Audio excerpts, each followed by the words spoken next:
Bonjour tout le monde. Dans cette vidéo, nous allons faire cet exercice de mathématiques qui a été donné en classe de 3e en 1960. Un cycliste part à 17 heures et parcourt 60 km en tout. Il roule d'abord à une vitesse moyenne de 30 km par heure, puis à une vitesse moyenne de 20 km par heure et arrive à 19h15. Calculez la distance parcourue à 30 km par heure. Ici, sur le côté, je vais faire une représentation pour vous permettre de mieux visualiser la situation. Donc, il part à 17 heures et arrive à 19h15. Donc, ici, c'est comme si nous allons décomposer le trajet en deux parties.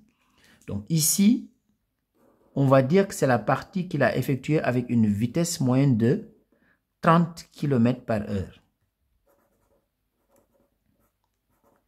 Et ici, c'est la partie qu'il a effectuée avec une vitesse moyenne de 20 km par heure. On sait que la distance totale, c'est 60 km. Donc la distance totale, c'est 60 km. Maintenant, nous allons dans un premier temps calculer la durée du trajet. Il est parti à 17 heures et il est arrivé à 19h15. Ça veut dire que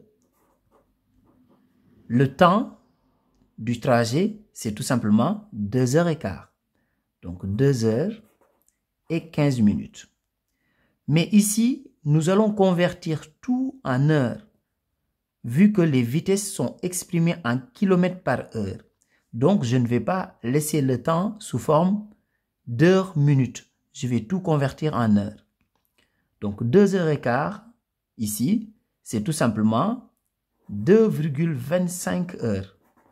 Pourquoi 2,25 heures? Parce que tout simplement, 15 minutes, c'est un quart d'heure. Et un quart d'heure, c'est 0,25. Donc, on fait 2 plus 0,25, on trouve 2,25.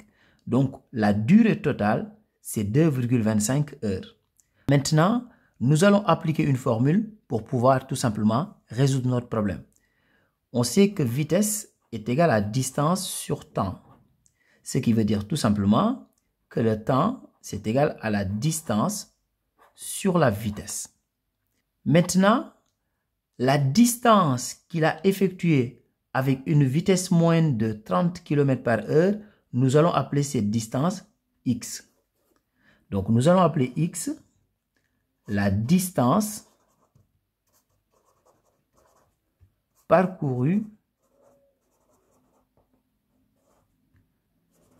à 30 km par heure.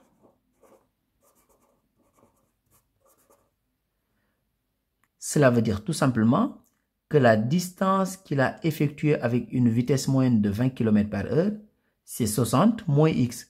De là à là, c'est x. Donc, cette partie-là, c'est 60 moins x. Donc, ici, la distance qu'il a effectuée avec une vitesse moyenne de 30 km par heure, c'est cette distance que nous avons appelée x. Donc, la distance qu'il a effectuée avec une vitesse moyenne de 20 km par heure, c'est 60 moins x, vu que la totalité du parcours, c'est 60 km. Donc, ici, 60 moins x, c'est tout.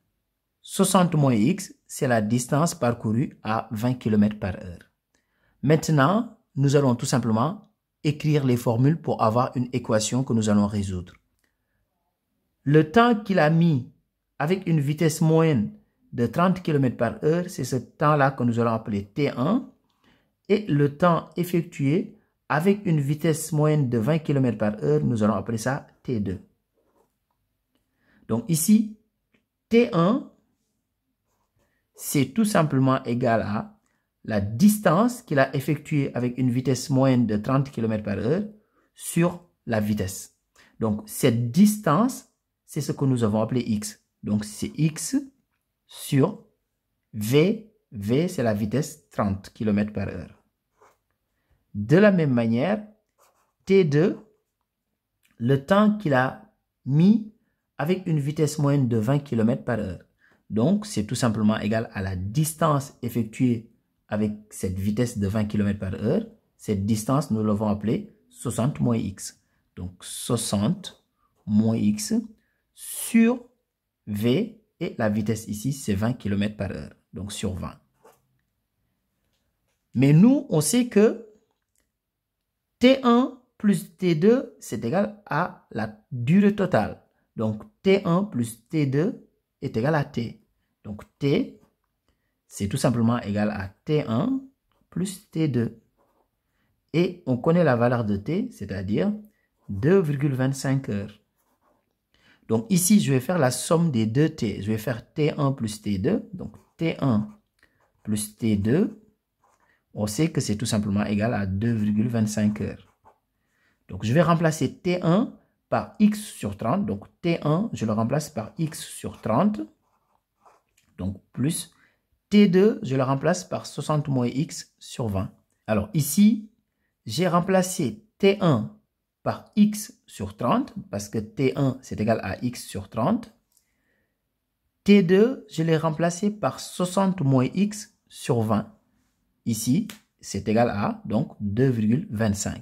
Maintenant, nous allons résoudre cette équation pour trouver la valeur de x. Ici, on va réduire au même dénominateur dans le premier membre. On voit que 30 et 20 sont des diviseurs de 60. Donc ici, je peux avoir 60 comme dénominateur commun. Donc ici, je vais faire fois 2, parce que 2 fois 30, c'est égal à 60. Je multiplie aussi le numérateur par 2. Ici, je vais multiplier par 3, parce que 3 fois 20 égale 60. Et je multiplie tout le numérateur aussi par 3.